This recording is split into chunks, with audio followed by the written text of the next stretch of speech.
Good morning. Good morning. It's very nice to be with you all. And Nomi, thank you. You are a dear sister to me, and in many ways, you complete me. So it's lovely, as always, to be with you and to be with the community. I'd like to begin this morning with a poem by our newly departed beloved poet, Mary Oliver. It's called The Ponds. Every year, the lilies are so perfect, I can hardly believe their lapped light crowding the black midsummer ponds.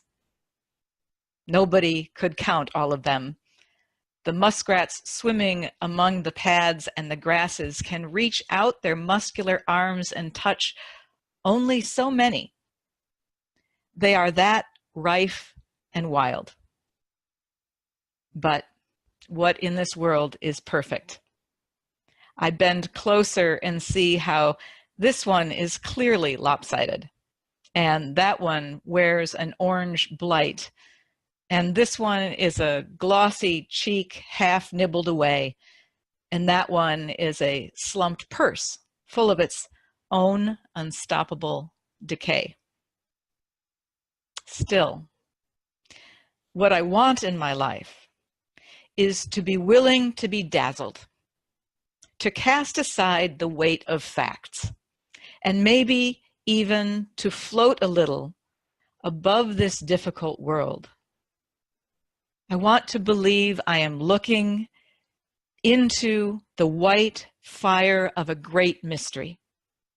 I want to believe that the imperfections are nothing, that the light is everything, that it is more than the sum of each flawed blossom rising and fading. And I do.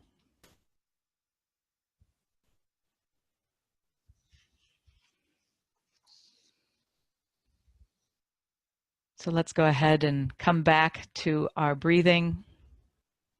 So the collective energy of mindfulness will bring us all together as children of Mother Earth, flowing as a deep river to the ocean of understanding of our great togetherness.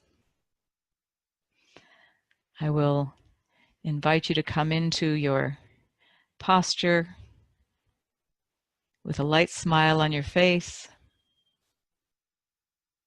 as we begin this guided meditation.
Breathing in, I recall a time when I dealt with significant change in my life. Breathing out, I recall dealing with that change. In, remembering significant change. Out, dealing with change.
Breathing in, I recall what was most difficult about dealing with the significant change in my life.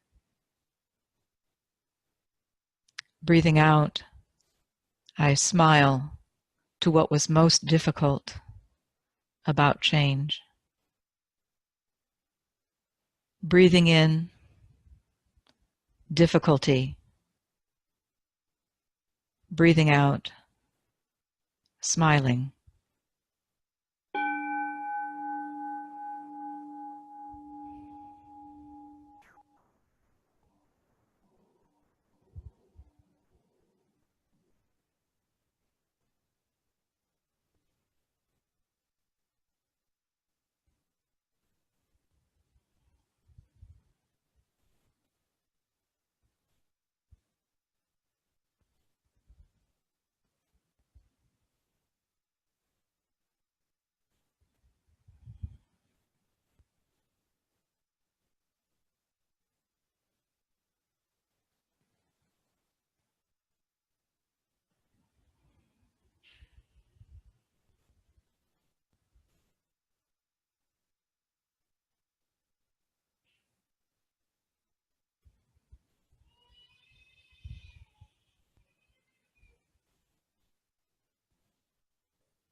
Breathing in, I recall what was most helpful when dealing with a significant change in my life. Breathing out, I smile to what was most helpful in dealing with the change. Breathing in, helpful. Breathing out, smile.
Breathing in, I am aware of an unwholesome habit I'd like to transform today for Mother Earth.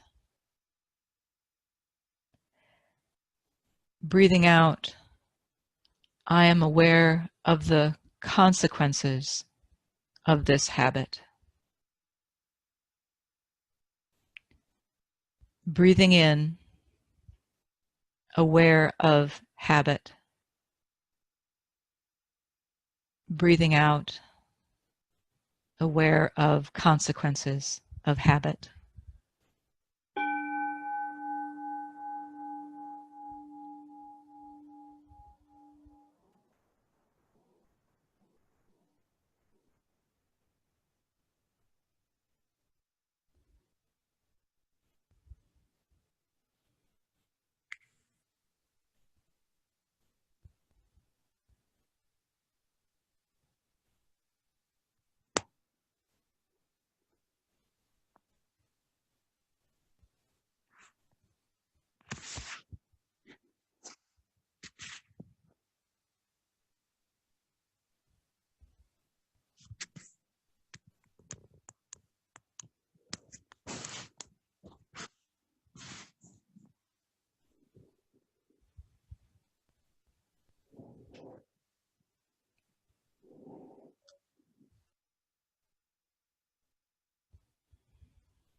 Breathing in, I see the greatest obstacle to changing this unwholesome habit. Breathing out, I smile to this difficulty. In, seeing obstacle. Out, smiling to difficulty.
Breathing in, I see what is most helpful, most supportive in changing this unwholesome habit.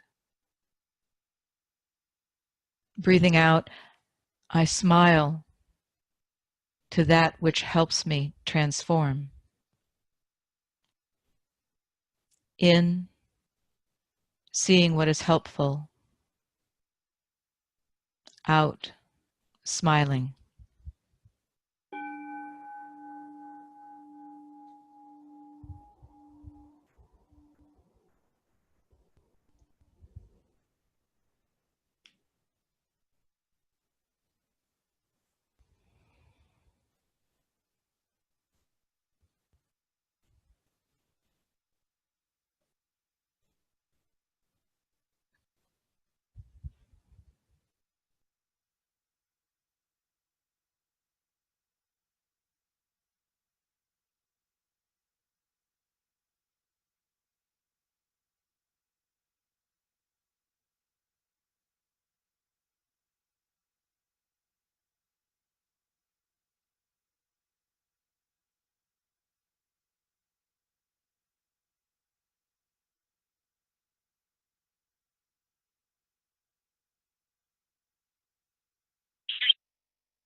Dear friends,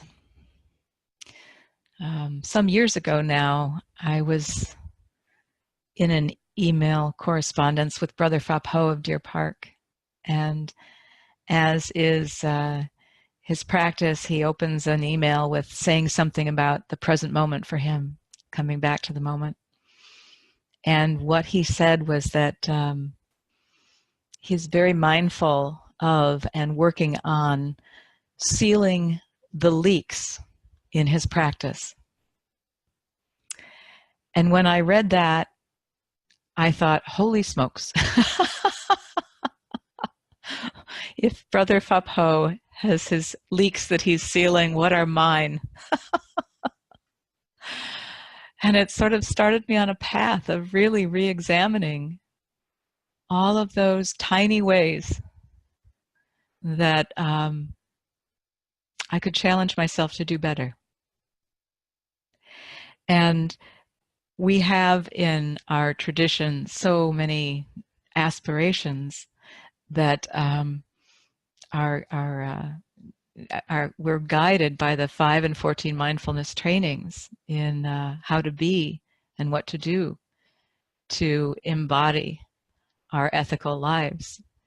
And we know that we need to release our attachment to views and not impose our views on others. We know that we have to be vigilant to transform our anger. We know that we need to listen more than we speak and to be very careful in our speech. We need to share our time, energy, and material resources, and that this is a lifelong path. And there's also leaks that I've noticed that are particularly related to my concern for healing Mother Earth. And those leaks happen on a daily basis. Those steps that I take to live in a way that is healing and wholesome. And they involve my heating and air conditioning, very mundane things. They involve my transportation choices and my diet, my waste and how much I produce of it, the water that I use, and of course, my shopping, the way resources pass through my household. Things like how I garden, the choices of my plants that I put into the ground, of course, how I vote, my vocation, how I handle my investments, the conversations that I have, and those moments when I speak and when I'm silent. And of course, my actions related to advocacy and to taking a stand for our beloved planet and for justice, a stand against injustice. So there's so much that we have moment to moment that we can do. And I've heard, particularly for young people, that the numerous ways that we can engage and the choices that we can make can easily slip into like an analysis paralysis, that there's just so much that people feel overwhelmed. I had a professor back in the 1980s when I was studying ecology and environmental science introduced the notion to me of the guilt of being a human. That when we deeply understand that our actions all have consequences, that it can lead to a guilt and a sadness that won't go away. It can lead to a feeling of overwhelm and oftentimes a giving up and a numbing of our hearts because it can never be enough. But we persist. And we want to be leaders. We want to inspire ourselves on a daily basis. We want to inspire others because we know, particularly as earth holders in the Plum Village tradition, we know that we are the leaders that the world is so desperate for. That we are the ones who the world is depending upon to make sustainable choices normative. And we know that this path that we're on gives meaning to our life and each of our decisions, day after day. So how we frame this is really something that we should look at, so we don't feel the overwhelm. And one of the things that I've come to realize is that climate change and the condition of our planet right now and all the injustices is a very big problem. And it would be wonderful to have a very big solution that has a very big payoff. And the reality is that we are in this place because of countless small actions by countless people. And so we're not in the business of the big fix. We are in the business of giving birth moment to moment to something new manifesting. And we're finding our way in doing that. And we're finding our way in doing that together. Another thing about framing is that oftentimes we're looking for something easy.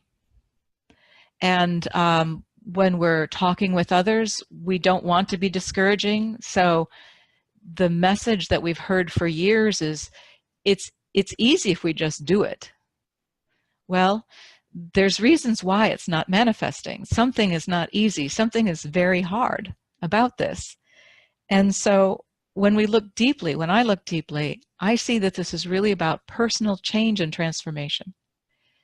And that we're not talking about quick behavior change. If it were that, we would have already done it. We're really talking about engaging our entire selves, emotionally, intellectually, spiritually, physically, socially, politically, economically, in all those ways. It's about a deep transformation in ourselves as individuals, and then, of course, in our collective selves. So we need to embrace the fact that this is hard as we persist. And at the same time, we need to be aspirational. We need to understand that we're creating something that doesn't quite yet come together in a way that people readily understand and can point to. That we are aspiring for something that we have a sense of, that we're moving towards, but we don't have all the details worked out yet. And that is not a source of discouragement. That is just the way that it is right now in reality. We can't see exactly where this is going. But we can follow our teachings. We can follow our compass that is in our heart. And we can persist in heading very faithfully and diligently in the direction towards what is wholesome. So I'd like to tell you a little bit of a story of what I've been doing here in Charleston, South Carolina. Because we've been speaking about the personal path of lifestyle, and that it has its ups and downs, and yet we persist. And then there is the path of wanting to share that with others. And here in Charleston, one of the things that I've done, last fall, I worked with a group of people in launching a series of pilot initiatives in churches and in neighborhoods and in organizations. And the center of that pilot initiative is a book called The Low Carbon Diet, How to Lose, a program to lose 5,000 pounds in 30 days. And it's a very helpful book. It is not too long. It's in 4 sections. And the gist of it is that you form small groups of people, Sanghas, if you will, that are between 5 and 10 in number. And each week, you meet for 4 weeks. Each week, you go through one of the sections. But before you start, everyone does their own carbon footprint.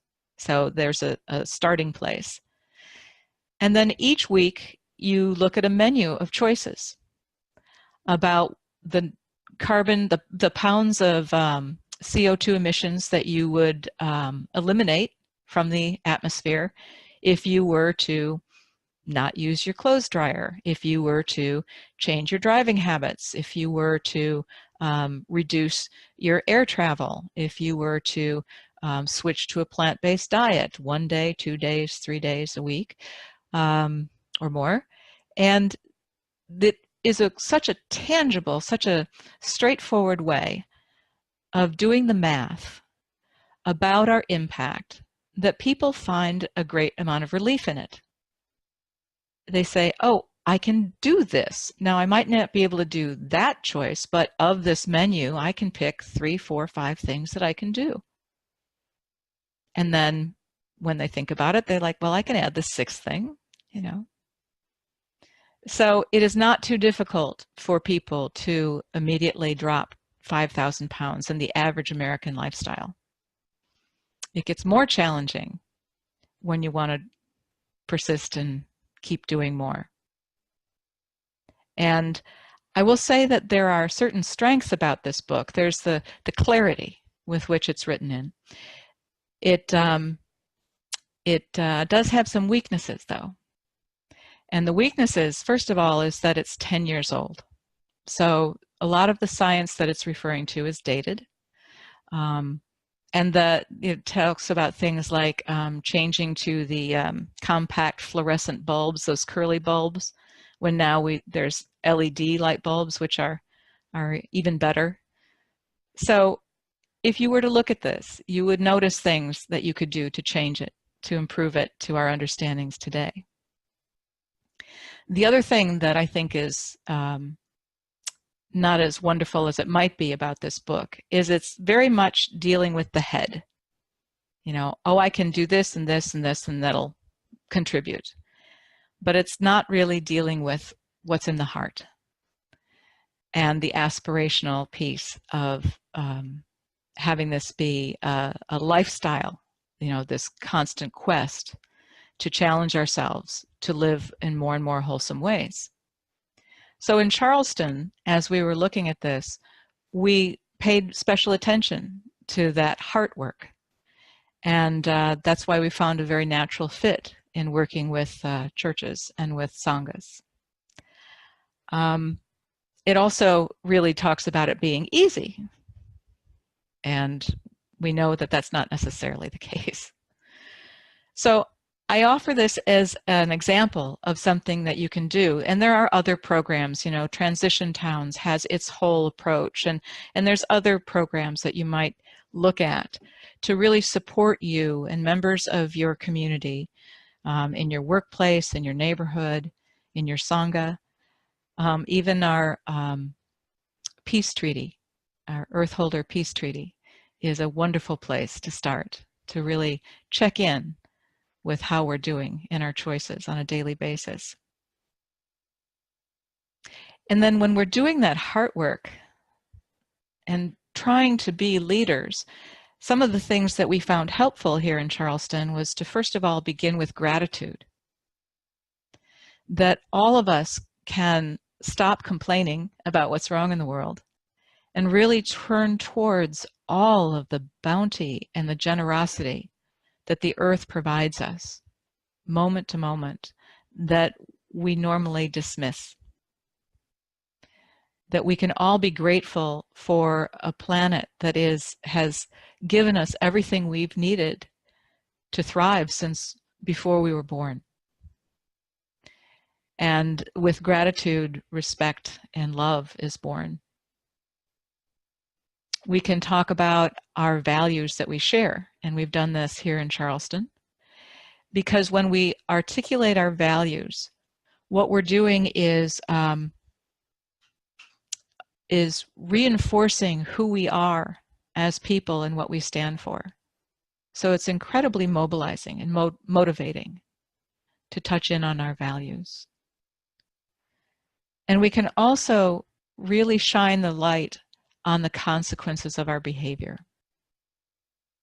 That seems to be something that our society doesn't naturally do on a daily basis. We're sold a lot of bill of goods, if you will. without thinking too much about the consequences of all of the things that we're ingesting, digesting, collecting. So consequences, values, gratitude, those are some very powerful things that not only inspire me as an individual, but that we've found here in Charleston really help to frame a conversation. And the other part about framing is that we need to understand that this is incremental, and that we can say to ourselves, no, my lifestyle should be carbon free. I should be completely neutral in everything that I do. And of course, that belief is overwhelming and unrealistic at this point in time. But if we say instead, if we frame it that every choice I make in the direction of sustainability is an expression of my love for, and then fill in the blank. Every choice I make in the direction of sustainability is an expression of my love for my grandchild, for Mother Earth, for my descendants, for God, whatever it is that resonates. And people have different ways of filling in that blank, but I encourage you to look at what yours is and encourage other people to look at really what motivates them deeply. So in closing, I'd like to just say that we've talked about the fact that there's no quick fix, and this is going to be a concerted, sustained effort that begins with ourselves and our choices, and then gives us the authenticity to ripple out in leadership, to be able to share a more wholesome lifestyle with others. And that it's a way of living our deepest aspiration and stopping the leaks in our awareness, the leaks in our action, especially those that harm Mother Earth. And that we can acknowledge and get over the guilt of being human, because we can frame this in a way that is more doable and more compassionate. And again, a good place that you might want to check out is the Low Carbon Diet Workbook. It's available everywhere books are sold. I don't get any proceeds from it. It's a book that's written by a fellow named David Gershon, and it is produced by the Empowerment Institute. We know that this lifestyle choice, this lifestyle path is supported by our mindfulness practice. And for me, it's very much supported by the Sangha of Earth Holders. I mentioned when we started that know me completes me, and actually all of you do, because your presence means more than you could imagine. It is very nice not to be alone. It is very nice and healing to have others who are also working to manifest a different way of being and doing, even though we're not quite sure what that looks like. And even though we have our own challenges and imperfections like the lilies. So my goal in bringing up this topic is really to create a safe and non-judgmental place for us to consider our lifestyles and the ways that we might want to seal the leaks in our lifestyles. And I offer up a series of questions as we open the floor for Dharma sharing. And those questions are, what does it feel like to end a harmful habit on behalf of Mother Earth? Does changing your ways sometimes appear pointless? And are you patient with your own ambivalence?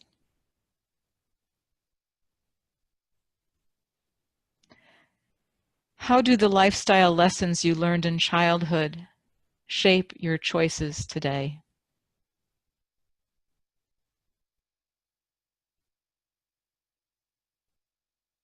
Do you make adjustments in your lifestyle but still experience craving, dissatisfaction, restlessness?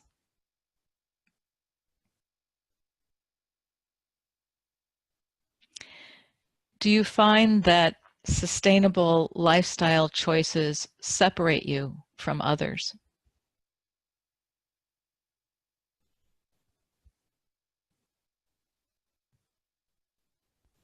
Are you disturbed by what you recall when you reflect on your past lifestyle choices?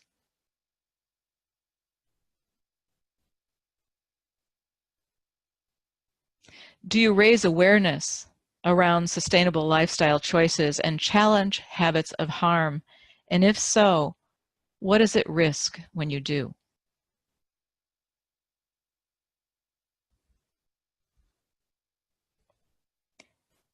And finally, do you feel like you should be doing more?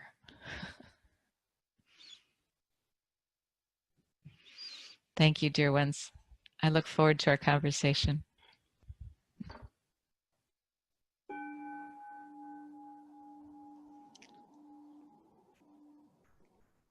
I also have a closing poem. When should I offer that? At this time? Yeah, that could be part of the sharing the merit. All right. I'd like to close with some words of Mary Oliver again. She says, "It is a serious thing just to be alive on this fresh morning in this broken world." So, dear friends, thank you for coming together to study this way of awareness, to practice this way of awareness. May it enrich our days. May it heal our families and our communities and Mother Earth.